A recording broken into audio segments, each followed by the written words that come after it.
recording. Oh. What a week. What a week. Okay, are we just gonna like get the obvious out of the way? Chris Pratt is voicing Mario. Pardon? I don't live. No, sorry. Also, Jack Black is voicing Bowser, and Seth Rogen is voicing Donkey Kong. You know, okay. Keegan-Michael Key is voicing Toad, which... Who? Yeah. And Luigi is a strange choice too, isn't he? Charlie Day. They're trying to take the Italian out of our plumbers, and I don't know what to say. I am perplexed. There's a lot going. That sounds like a very like fake leak you would find on like 4chan. Like this is the cast for the Mario Bros movie, and it's like super fake. Like it feels very. I don't know. Let's see. Yeah, it's interesting. It's going to be interesting. I don't know how it's gonna go over, but whatever. Do you know what? We said that about the Sonic movie. We said that about the Mortal Kombat reboot, and they were both good. So Yeah, let's see. They're both fine. Yeah. The Mortal Kombat movie was just fine, but I like the Sonic movie. Yeah, me too. I mean, did it make either of our James Marsden lists? Yes? I think it made mine at the number 5 slot. Yes. Yes, okay. It did. So yeah, like what? It'll be fine. Everything's fine. Yeah, everything's fine. Everything will be fine. That's like been my. I've said that like 10 times today. And has it been fine? No. Oh no. It's never fine. Like I'm stress eating wrap snacks. Like that's how not fine it is. Is this time for a product placement? Is that why you're bringing those out? Are we? Yeah. You're giving a shout out to Cardi B's Cheddar BBQ. How did they not call it Chetty B? Come on. I'll give you his email address. Chetty B, like. Right. And do you know what's really like on brand? Is on the back of the bag, there is an advertisement for their fashion brand. Like it's a brand house called Menzel. So the gentleman who created Wrap Snacks is like the picture of Black excellence. He owns several brands, including fashion. Like awesome. And just in case you didn't know and were eating his chips, now you know. Like you can't say you don't know. Yeah. Interesting. No. Is this a Canadian company? No, it's American. Oh, okay. Wow. Yeah. I am the only place you can get wrap snacks in Canada. Did everybody hear that? Tastemakers is the only. How did you wrangle that deal? You know where we used to live. Oh yeah, that's true. Americans, we know them. Some people can still cross the land border into the United States. No, except for me, except for Harvey, Brent. We still gotta test negative and wait for weeks for tests to come back before we can fly home. Fly away home. Starring Anna Paquin. That's the tea. Mm.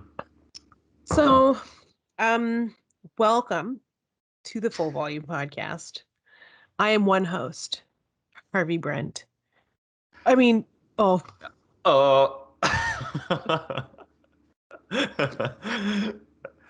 Big oops energy. You are G.I. Jolie. That's who you are. And you are Harvey Brent. I am. We should next time we should introduce each other like wrestlers. Like making their way to the podcast from Windsor, Ontario. Next time. That'll be next time. And it'll be like, Real McCoy in the background. Yes. Yeah. Or but that's who, CNC Music Factory. that's who would produce my theme. Yes, that is correct. Mm-hmm. But that's who we are, and we are here today to bring you episode 7 of What If, and the title is "What If Thor Were an Only Child?"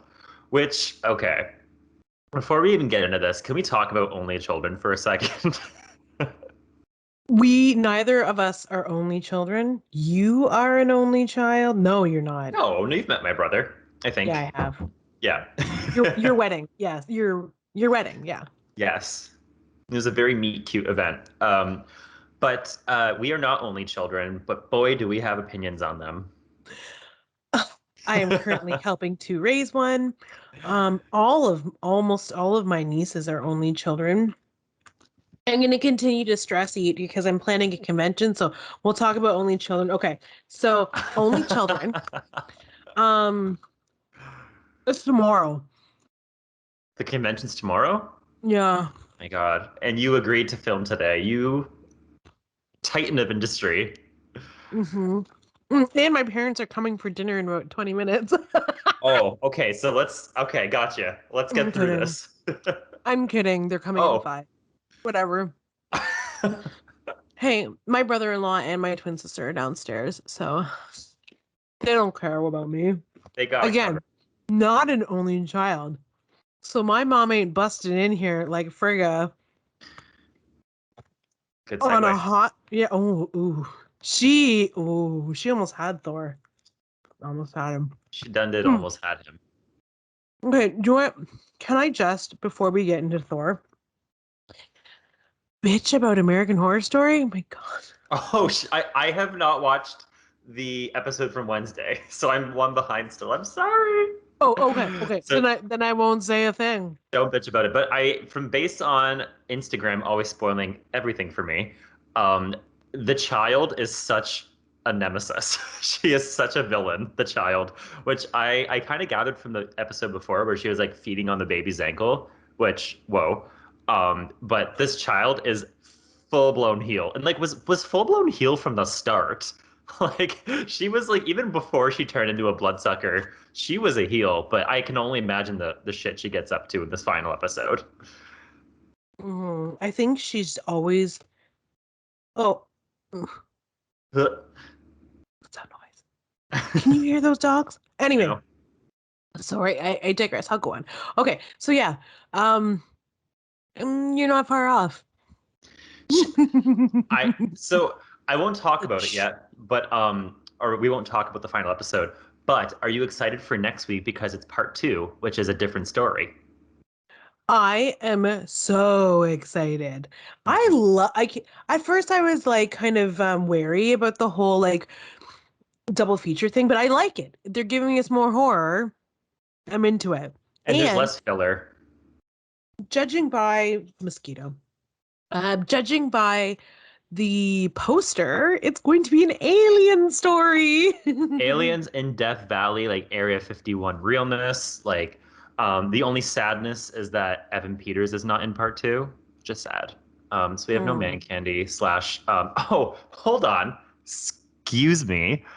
Congratulations to BB Evan Peters on Sunday for winning an Emmy Award for his portrayal of a cop in Mayor of Easttown.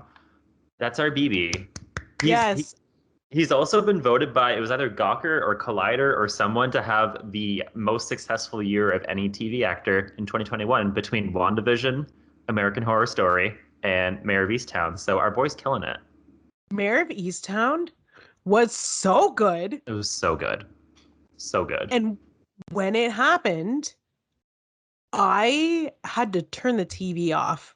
I was so affected by that episode. Yeah. Oh, what? Yeah.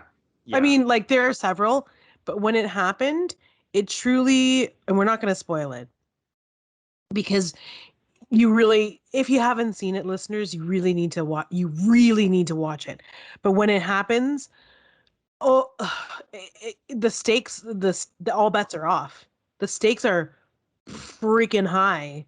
Yeah. I couldn't believe that I was watching that. And like for a while, just watching kind of Kate Winslet muddle through that accent was like watching her muddle through an American accent in Titanic.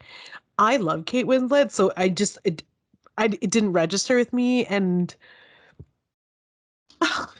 he's just such a good part of that show. I'm sorry. Oh, congratulations. Anyway. I'm pretty sure he won it convincingly based off the scene where he pretended to be drunk. Because that was such a good. That was probably the best drunk acting I've ever seen. It was Oh so yeah. good.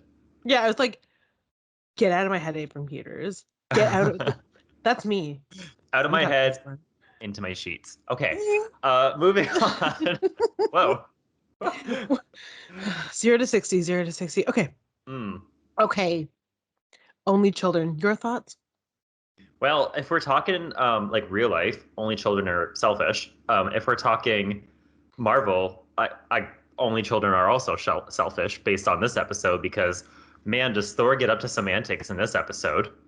Mm, Antics. yes.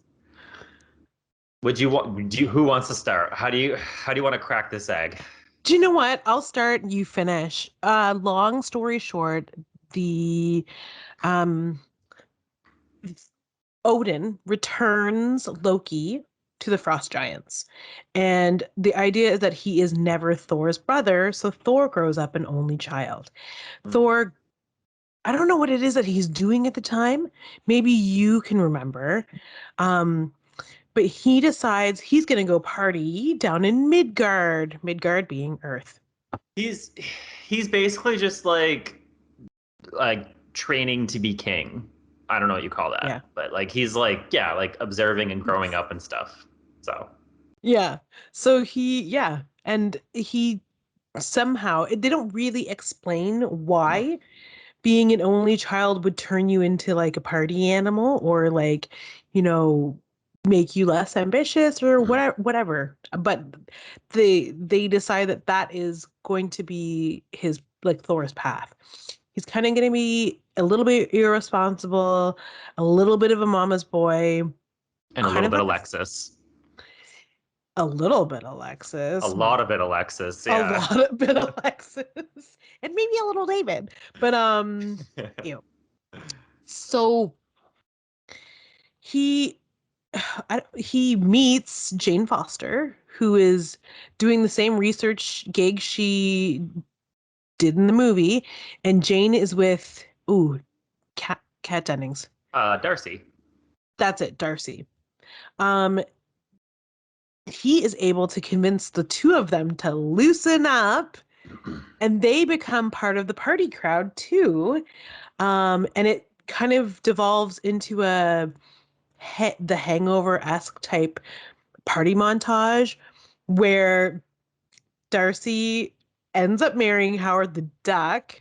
Oh, I lived for that moment by Elvis, no less. Yep. Of course, of course. And then he ends up still betting Jane Foster, and she becomes like one of his little conquests. A little bit obsessed with him. I mean, A lot of bit obsessed with I would him. be too, but Right. go off. Yeah. They create a lot of trouble, drunken trouble. They knock down Stonehenge. Why does he knock down? Oh, because it's like, wait, remember, Wayne, remember. Uh, because Shield gets on gets on their case, and I think they had hired Jane Foster to do some research and about some kind of anomaly, some power anomaly that happened in space. And it turned out she found out it was Thor. Thor had destroyed a planet, partying, and then they came to Midgard, Earth. Um, but because Jane's in love with him, she won't give Thor up to Robin, Maria Hill, Maria Hill. who is Uh, Shield's acting director, because what happens to Nick Fury? He gets pummeled by accident by I think that was Cull Obsidian, but I'm not sure. yeah. Whoops. Uh, Oopsies, party yeah. foul. right? So he's unconscious still. Maria comes knocking at the door, and then she's like, well, if no one's gonna help me, she pulls out the Captain Marvel beeper and summons Captain Marvel to stop Thor, capture Thor, whatever. Yep. Um, It which is what they end up doing anyway. Like it's sort of is the exact same reason why Captain Marvel comes, is they have this pager. So Yeah. Well, yeah, and so like yeah, she brings around Captain Marvel. Captain Marvel confronts Thor in France.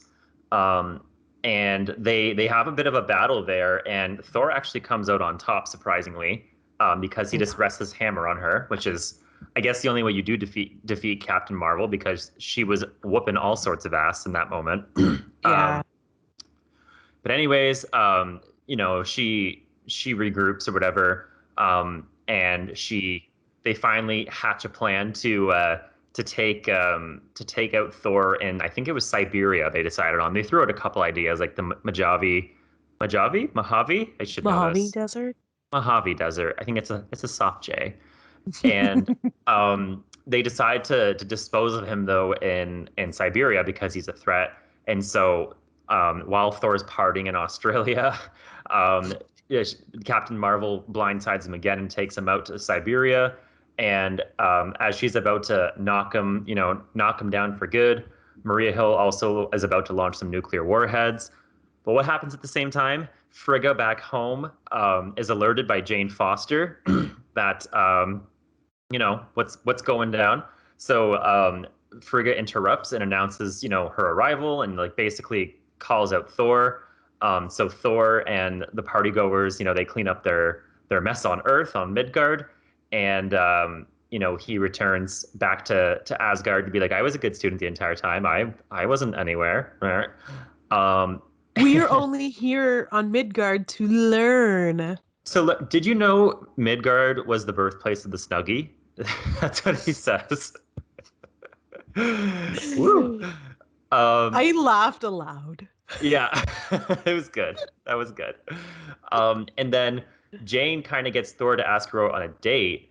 And right at that moment, how does the episode close? Which kind of like places it in a mental timeline for me, is that a portal opens and Ultron comes out in Vision's body, serving me body yaddy yaddy, wearing all 6 Infinity Stones, and that's where the episode ends. So it seems like this was kind of right before Age of Ultron. Well, I guess before the Avengers films, but I mean, that's where we're at in this timeline. So very interesting ending. I love how some of these endings are just like dark AF.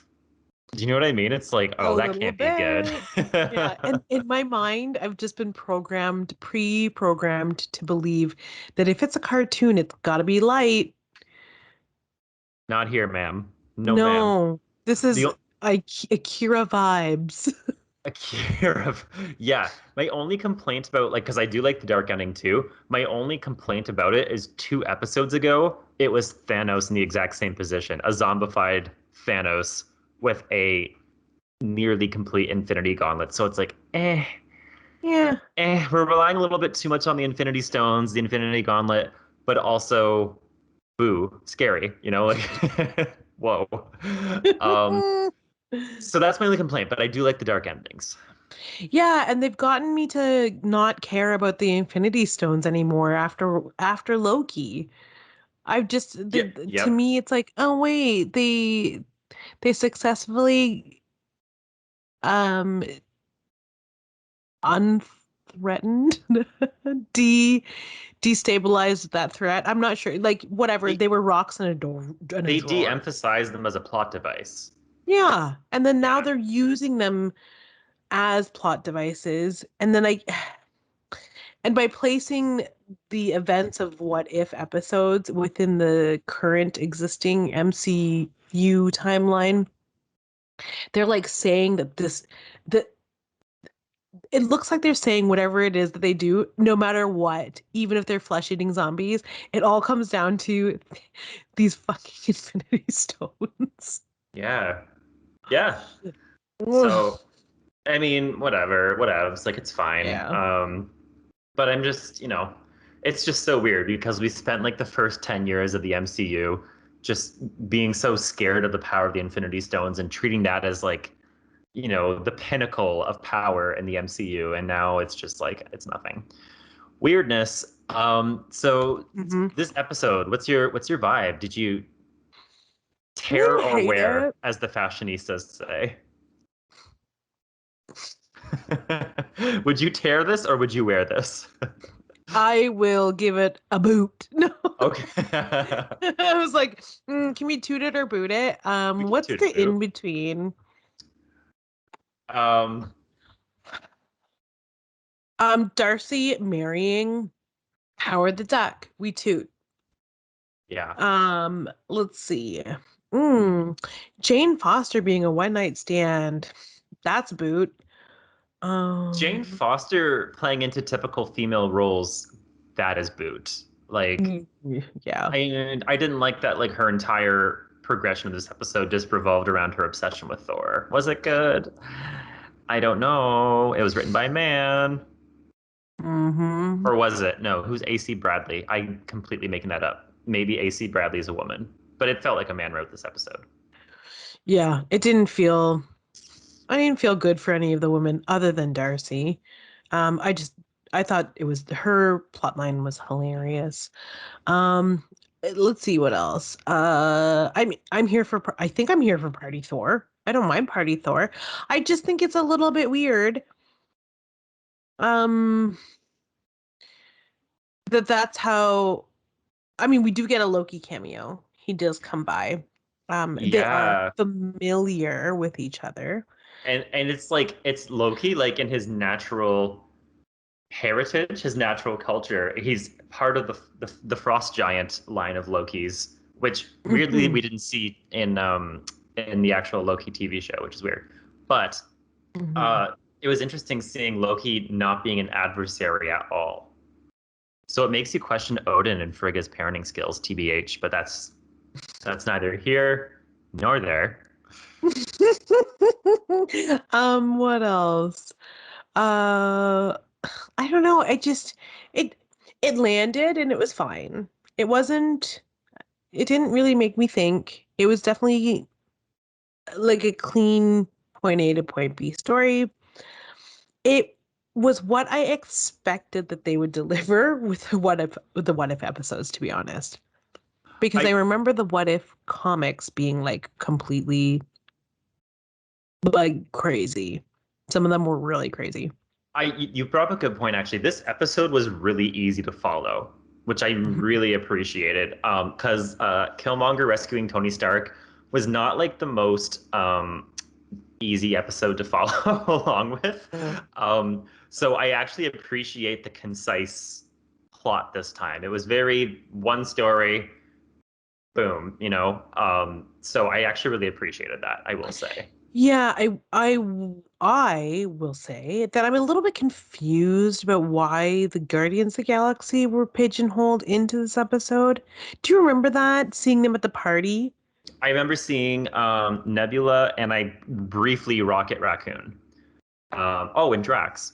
You see Drax. Hmm. Um, I I think it was just the vibe that like Thor was inviting people from all over the galaxy, like Yeah. aliens from everywhere. So I don't know. It is kind of weird, I guess. Yeah, meh, Okay. I mean, you're God. You must be friends with aliens, so who knows? I guess. Yeah. Yeah. So yeah, I mean that's kind of like I'm kind of with you though, where it's like I toot certain parts, but it's also not like it's not going to move me in any way. I mean, none of these stories I think are meant to move you in What If. They're trying to like basically expand the scope of the MCU to show you that there's all these different timelines that theoretically exist, and these are just the Yeah. tasters of that. So like by the end of this season, we should, see all these stories and be like, wow, anything can be possible because they can, pick what they need from other timelines or whatever. I think that's kind of really what we're trying to be gathering from these episodes. But as a standalone episode, it's fine. I appreciate the simplicity. Hmm. Um, that helped. I actually, we didn't really talk too much about is Carol Danvers, Captain Marvel. I appreciated Captain Marvel being in this episode. Was she voiced by Brie Larson this time or no? No. Oh, she's No, too she big. definitely Okay. wasn't. Yeah. She's too big. She's too busy with her YouTube channel. She has a YouTube channel? Oh, did I say? Yeah, she. Oh, do you know what? Actually, do you know, I shade, but I love. She actually on her YouTube channel did like an acoustic version of Black Sheep, Okay. which I is the song, if anyone is wondering, that she sings in Scott Scott Pilgrim. Pilgrim. Yeah. Hello again, friend of a friend. Yeah. She does an acoustic version? It's so good. I love that Oh, song. I love I that didn't know, movie. I didn't know that she sang the song in the movie.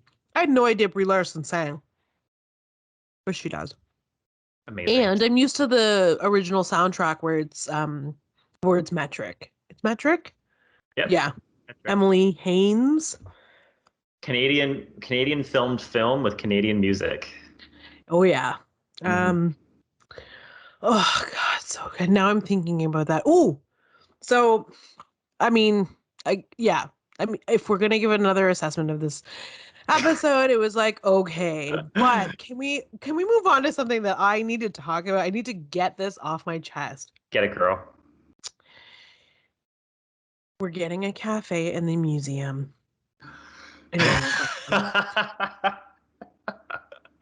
Rooster! Come, Oh, yes. Rooster! Um, Yes, I saw. I saw. I was I so excited. Did you watch? So they're are airing another Animal Crossing specific direct in October with more details about it. So it's gonna be a big update because they don't usually do that unless it's a big update. So you're gonna get more than a cafe and a museum. Oh yeah, there's a bunch of free stuff too, that is being introduced to the game, which they did mention in the Nintendo Direct, which I almost lost my damn mind. I woke up my niece and I was like, you need to see this video. She squealed for like 2 minutes straight. Oh my God, is she gonna be back on her Animal Crossing lifestyle? That She still is.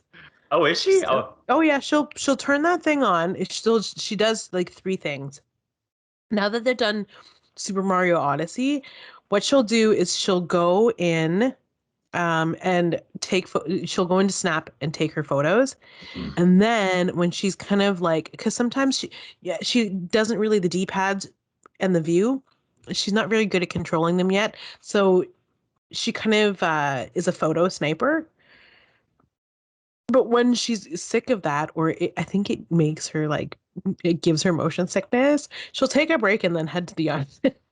oh my God. It's the cutest. Yeah. And Oh man. I told her to turn, I actually didn't know when the update would be. All I saw was that Mayor Maury, who I follow on YouTube, had posted a video that we are getting a Brewster. And I was like, turn on the game. There's an update. Not yet. And yeah, not yet, November. And No bounds. we were all excited. We headed up the stairs to the fine art wing, and there was no door. And I was like, I should really check and see if there's a date on that. Did you watch the entire Nintendo Direct or just No, just no? some bit.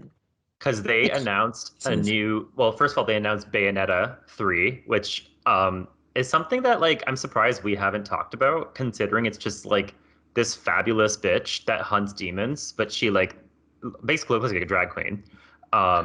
Incredible. And then they also, I'm not a big fan of this series, but they announced a new Kirby game, and Oh, it's like full 3D. Like it's like it literally looks like Mario Odyssey. that's gonna be super fun. And it Oh, comes out soon. Comes out in the spring. oh my God, we're saving up so much money. Did they say anything about the Harry Potter open world? That's not coming to Nintendo. That's going to be computer and PlayStation and Xbox. It's not coming to Nintendo, Oh. Okay, as so far as there I know. also has been chatter about getting a PS But something or other. Yep. So I don't know. I don't know what's gonna happen to this house. Should it crumble to the ground? I know. We will still have video games. I'm just so stressed with all the video games I want to buy in the next like 7 months. Like I can't afford all that. So no, like taking overtime, squirreling money away. gotta be like hanging out at the truck stop in case I can make a quick 20. What? 20? Don't devalue yourself, baby. I know. I'm like a 120. I mean, yeah, you're very niche in your neck of the woods, I should say. Yes. Wilderness chic, as they call me. Is that ice cream cones on your shirt? It is. It is. It's from Nordstrom Rack.